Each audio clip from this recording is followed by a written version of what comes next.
Assalamualaikum warahmatullahi wabarakatuh. Selamat pagi, salam sehat semuanya. Perkenalkan, saya Nur Habibah, salah seorang dosen di program studi teknologi laboratorium medis program Sarjana Terapan Poltekkes Kemenkes Denpasar. Spesialisasi saya adalah mengajar dalam bidang ilmu kimia. Pada hari ini, saya akan menjelaskan teknik pengajaran yang saya gunakan dengan metode DIA, yaitu Delivery, Interaction, dan Assessment pada salah satu mata kuliah yang saya ampu, yaitu Kimia Analitik.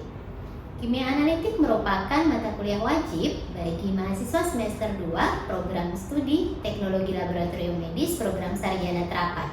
Mata kuliah ini memiliki bobot total 2 SKS, masing-masing 1 SKS teori dan 1 SKS praktikum. Sebelum saya menjelaskan tentang teknik pengajaran yang saya gunakan pada mata kuliah yang saya ampu, terlebih dahulu saya akan memaparkan tentang deskripsi singkat mata kuliah Kimia Analitik yang meliputi deskripsi mata kuliah, kemampuan yang diharapkan dapat dicapai oleh mahasiswa setelah mengikuti perkuliahan, materi pembelajaran yang akan diberikan, sistem atau mode perkuliahan, dan metode pembelajaran pada mata kuliah Kimia Analitik.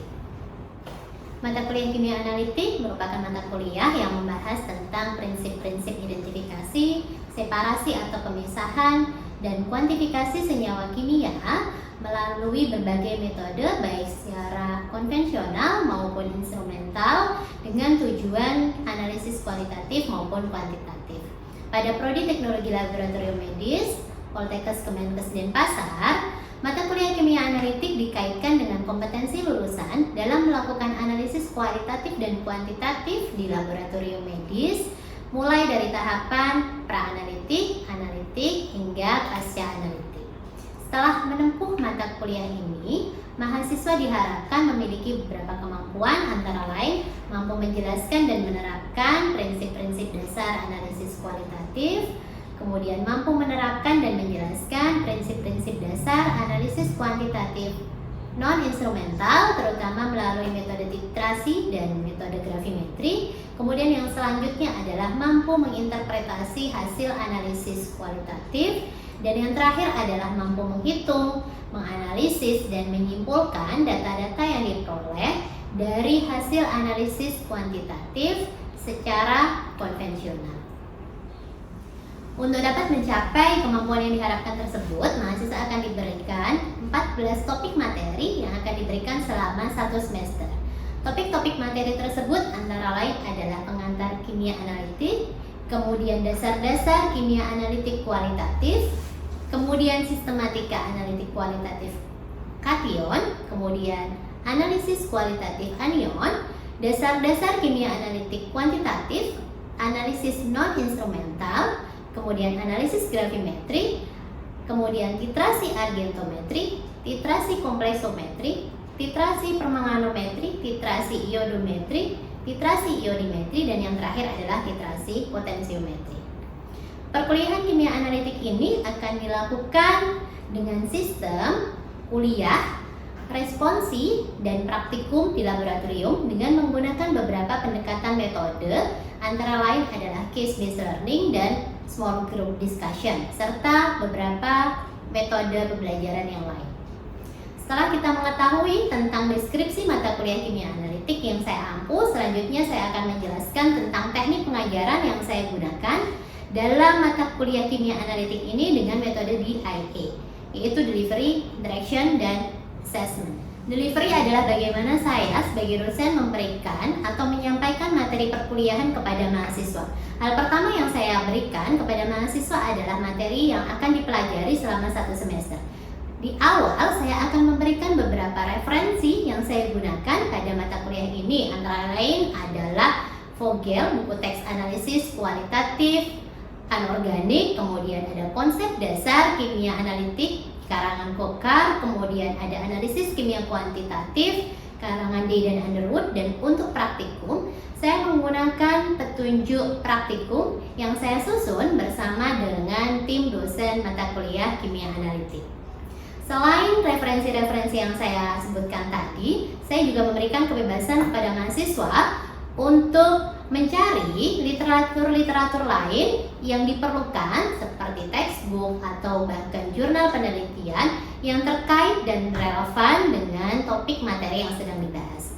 Hal ini saya lakukan untuk meningkatkan minat mahasiswa berpartisipasi aktif dalam menggali dan mempelajari topik materi yang akan dibahas, sehingga harapannya mahasiswa akan lebih paham topik materi yang akan dibahas.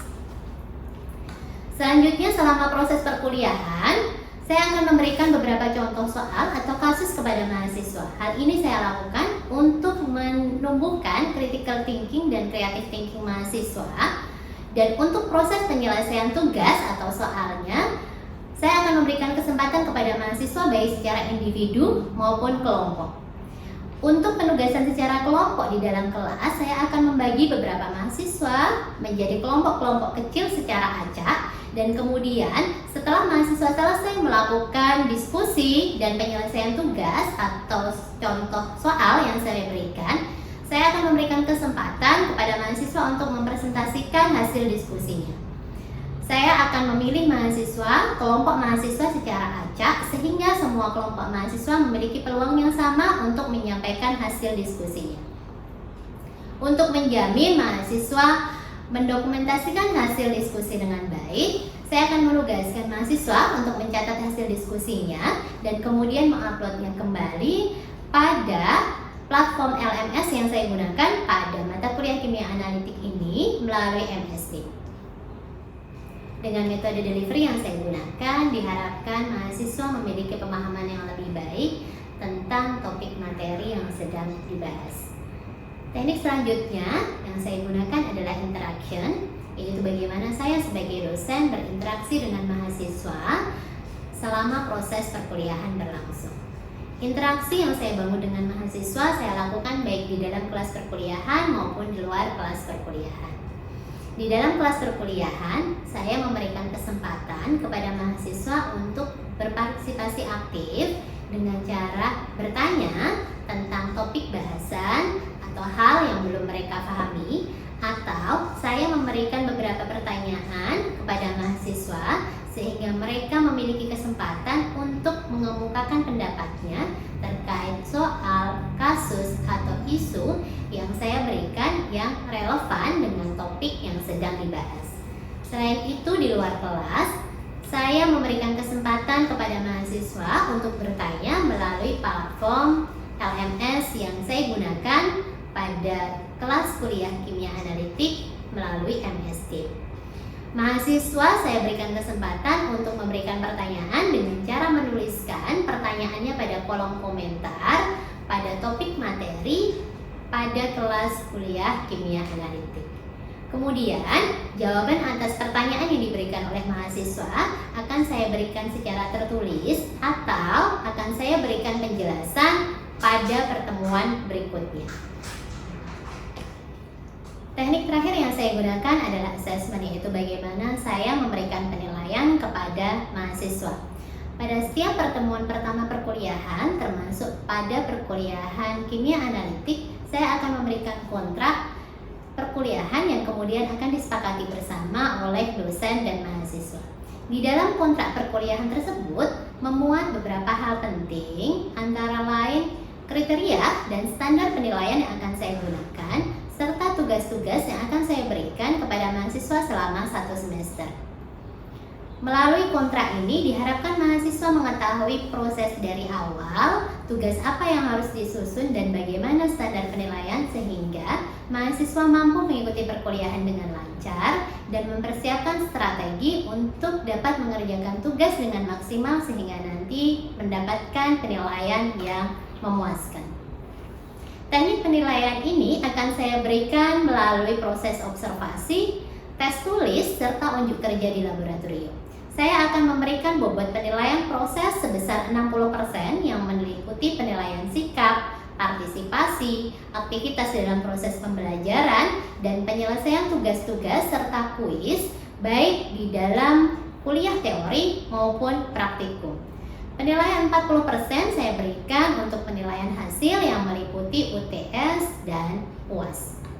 Selanjutnya saya akan memberikan contoh cuplikan pengajaran yang saya lakukan pada mata kuliah Kimia Analitik topik materi titrasi argentometri secara luring di kelas perkuliahan. Selamat siang semuanya. Selamat siang, Bu. Oke, hari ini kita ketemu lagi di mata kuliah Kimia Analitik. Pembahasan kita minggu ini adalah tentang titrasi argentometri. Sesuai dengan kontrak yang sudah saya bagikan sebelumnya ya, kontrak di MS Team sudah semua di-download? Sudah. Referensi yang saya sarankan di awal sudah dibaca ya? Sudah. Benar sudah ya, nanti akan saya cross check sudah dibaca atau belum. Oke, sebelum kita mulai perkuliahan hari ini, kita awali dulu dengan berdoa supaya kita diberikan kelancaran dan kemudahan. Saya minta tolong salah satu dipimpin doa dulu. Oke? Baik teman-teman, sebelum kita memulai perkuliahan pada siang hari ini, alangkah baiknya kita untuk berdoa terlebih dahulu. Menurut kepercayaan masing-masing, berdoa dimulai. Doa selesai. Oke, terima kasih. Sebelum mulai kuliah seperti biasa saya akan cross check dulu ya kehadiran mahasiswa. Hari ini semua hadir lengkap? Lengkap. Oke, saya akan cross check dulu ya. Yang pertama, Anak Agung Sayu Dewi Kusumayanti. Perkuliahan kita hari ini tentang titrasi argentometri. Jadi sebelum kita membahas tentang topik materi argentometri, sebelumnya saya akan menyampaikan capaian pembelajaran kita. Jadi capaian pembelajaran kita hari ini adalah setelah mempelajari topik hari ini tentang titrasi argentometri, mahasiswa diharapkan mampu untuk yang pertama menjelaskan dan menerapkan prinsip titrasi pengendapan atau argentometri. Kemudian yang kedua menjelaskan dan menerapkan beberapa macam titrasi pengendapan atau argentometri, dan yang ketiga mahasiswa mampu untuk menghitung, menganalisis dan menyimpulkan data dari hasil titrasi argentometri. Jadi saya harap di akhir perkuliahan nanti capaian pembelajaran kita ini semua bisa tercapai ya. Oke, kita akan masuk ke materi kita hari ini.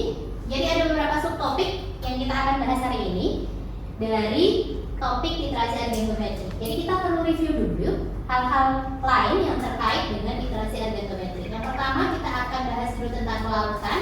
Kemudian yang kedua, apa saja sih faktor-faktor yang mempengaruhi pelarutan. Kemudian kita bahas yang ketiga adalah tentang reaksi pengendapan. Dan yang terakhir adalah ada metode apa saja sih di dalam titrasi pengendapan atau titrasi argentometri. Oke, kita lanjutkan.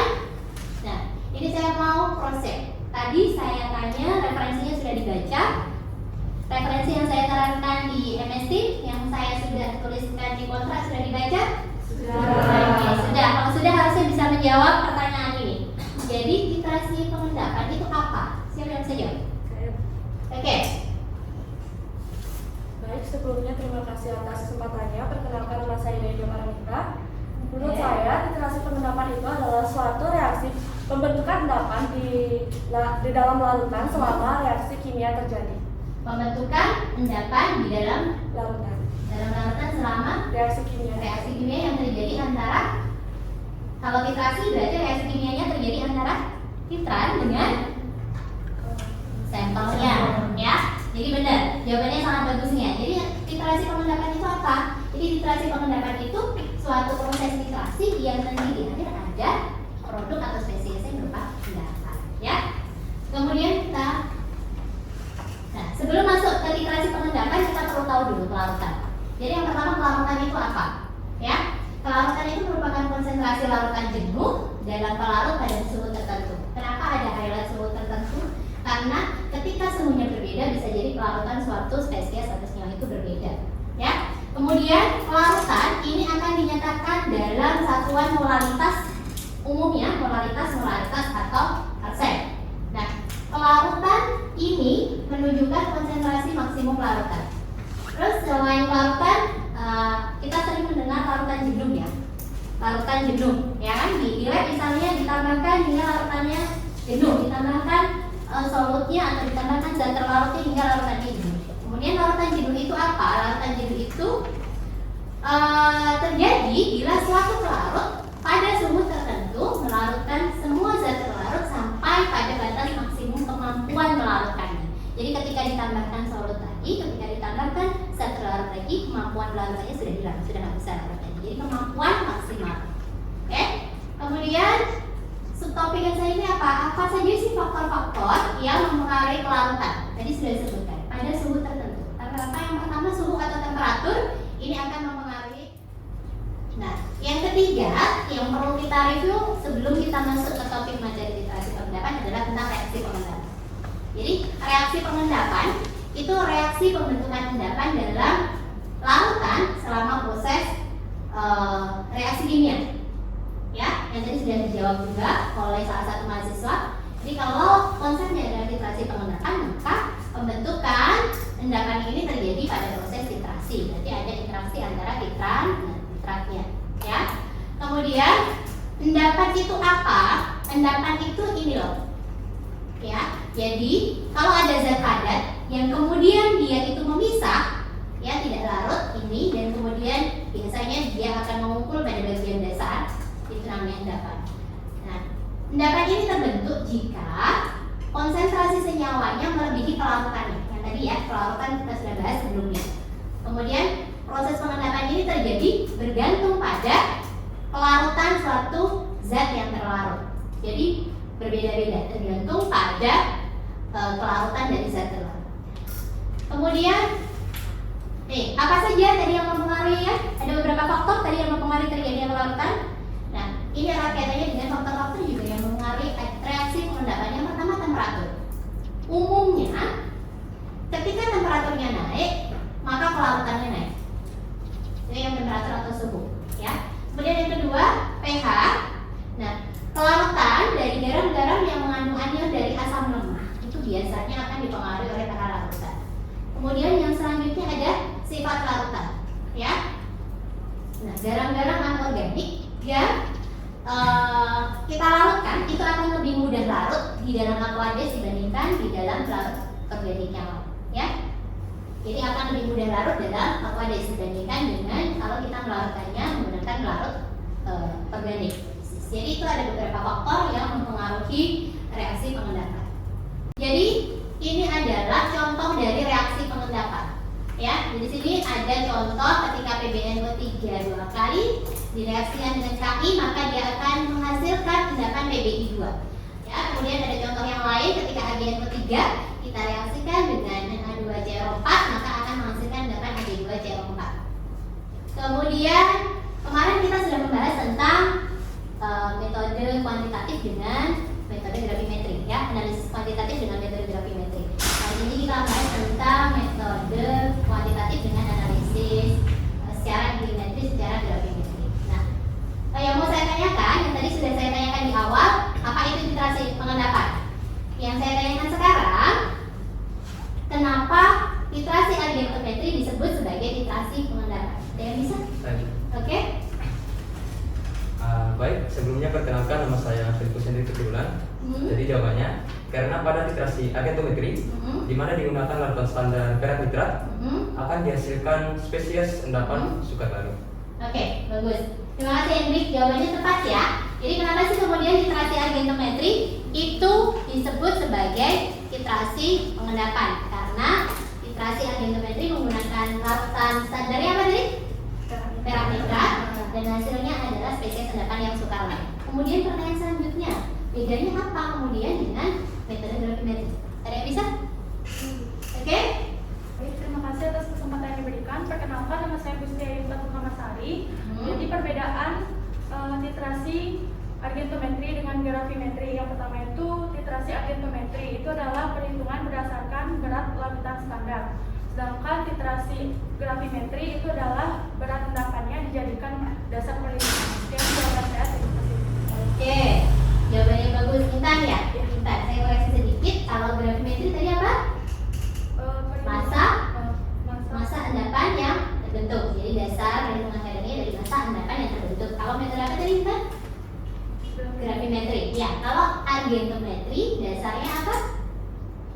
Volume dari larutan standar yang diperlukan. Ya, jadi itu bedanya. Sama-sama menghasilkan endapan tapi ada perbedaan.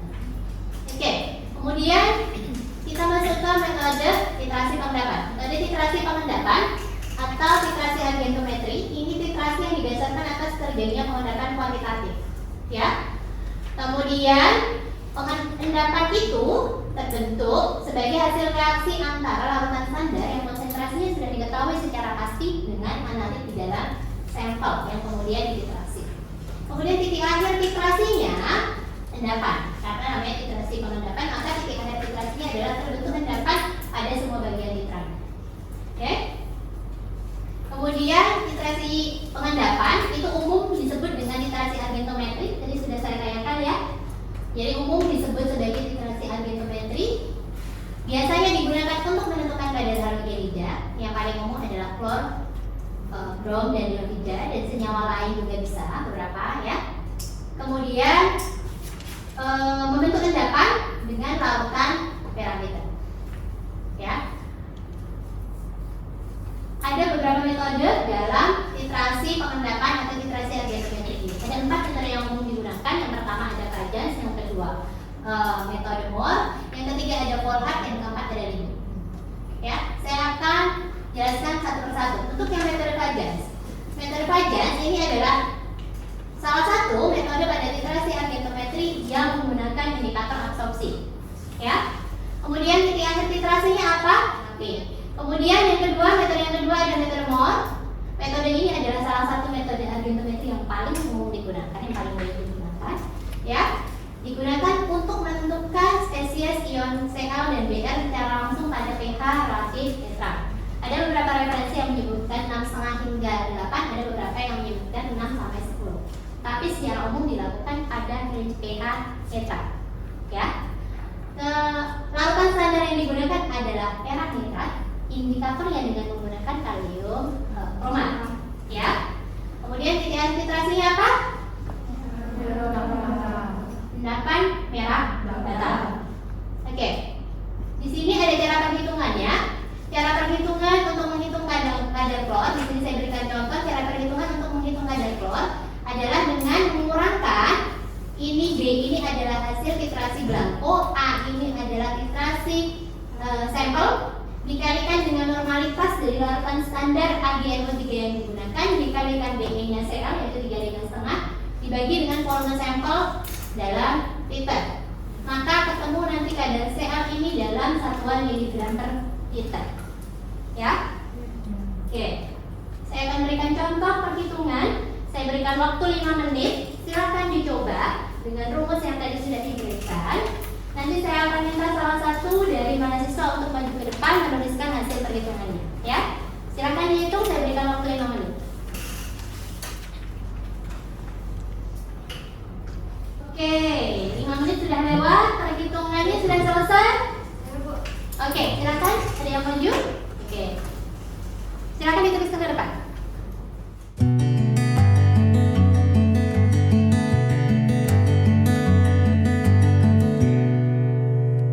Oke.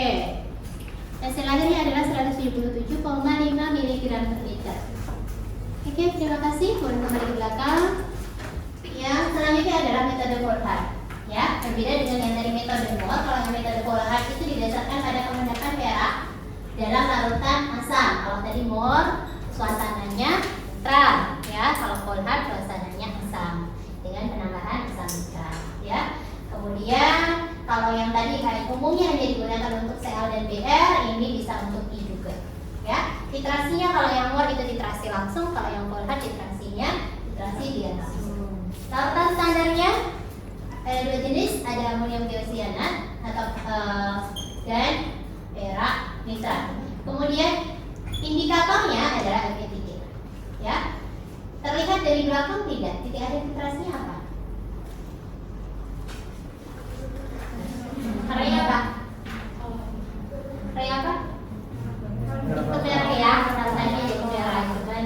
Jadi titik akhir titrasinya jadi perak. Oke. Kemudian yang selanjutnya saya akan memberikan penugasan kelompok kepada mahasiswa. Jadi saya akan membuat kelompok-kelompok kecil, jadi small group discussion. Dari semuanya saya akan bagi menjadi 5 kelompok. Jadi saya akan hitung, ya. Nanti pemilihan kelompoknya random. Jadi yang kelompok 1 akan satu kelompok dengan kelompok 1 yang lain. Jadi saya minta berhitung mulai dari 2, 3, 4. Oke, sekarang yang nih mahasiswa dengan nomor 1 silakan mencari temannya nomor 1, nomor 2 dengan nomor 2. Oke, sudah 5 kelompok ya. Jadi ini yang harus didiskusikan oleh masing-masing kelompok. Jadi dari materi yang tadi sudah kita bahas, silakan didiskusikan prinsip dasar, metode, kemudian suasananya gimana, indikator sampai dengan penggunaannya untuk masing-masing metode. Ya, waktu untuk berdiskusinya adalah 20 menit. Kemudian nanti setelah selesai berdiskusi, saya akan minta perwakilan kelompok secara random untuk maju ke depan mempresentasikan hasil diskusinya. Jelas ya? Jelas. Oke, silakan dimulai diskusinya. Jadi diidentifikasi ya dari masing-masing poin yang tadi sudah dipresentasikan ya. Oke, sudah waktunya sudah 20 menit berdiskusi. Sudah dapat hasilnya? Sudah. Oke, sekarang saya minta perwakilan kelompok untuk maju ke depan mempresentasikan hasil diskusinya. Saya minta yang metode Fajans dulu. Kelompok mana yang sudah? Oke, jadi kelompok berapa? Kelompok 5. Oke, silakan ke depan deh. Baik, saya perwakilan dari kelompok 5. Jadi hasil diskusi kami mengenai metode Fajans. Yang pertama, prinsipnya IDE dan SCM. Oke. Ada yang berbeda? Sama. Sama ya, bagus. Aplaus dulu untuk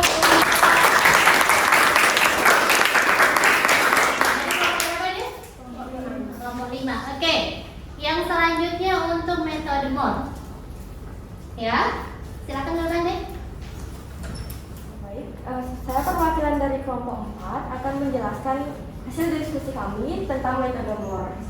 Prinsip dasar dari PR atau Blooming. Sekian yang dapat saya sampaikan. Terima kasih. Oke. Oke, kemudian yang terakhir untuk metode polar dari kelompok berapa? Kelompok 2. Oke, dari kelompok 2. Silakan deh. Baik, di sini saya perwakilan dari kelompok 2. Dari hasil diskusi kami tentang metode flowchart, yaitu prinsip dasarnya. Metode flowchart menggunakan larutan sampel CL dan SCN. Sekian, terima kasih. Oke, kelas juga.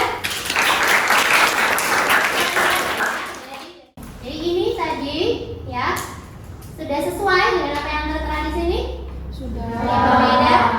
Mungkin sedikit tadi yang berbeda di sini selain bisa pakai KSCN juga bisa pakai amonium thiocyanate.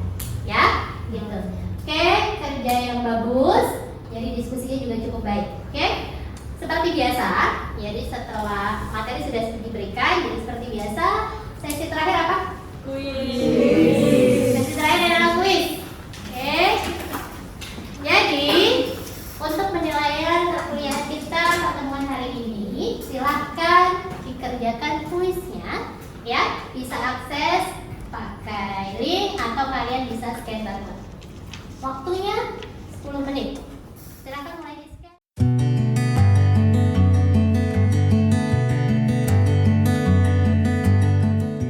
Kita submit ya hasil kuis kita hari ini. Jadi nilainya sudah masuk semua masing-masing? Sudah. Oke. Siapa yang dapat 100 semua? Ada berapa sisa? Oke. Tadi kan dari sini ada yang dapat 190. Oke. 80. Oke, 70. Oke. Dengan berakhirnya kuis kita hari ini, jadi perkuliahan kita hari ini topik materi literasi argentometri sudah selesai ya. Terima kasih sudah memberikan atensi yang cukup baik pada perkuliahan kita hari ini. Semoga apa yang kita pelajari bisa memberikan manfaat ya bagi kita semua. Selamat sore semuanya, saya tutup perkuliahan hari ini. Selamat sore. Selamat sore. Demikian tadi video deskripsi singkat mata kuliah dan cuplikan video pengajaran pada mata kuliah kimia analitik yang saya gunakan dalam PDD KTPT bidang pengajaran untuk penilaian sertifikasi dosen tahun 2023 gelombang 1. Terima kasih telah menyaksikan, semoga bermanfaat. Saya Nur Habibah, pamit undur diri. Assalamualaikum warahmatullahi wabarakatuh.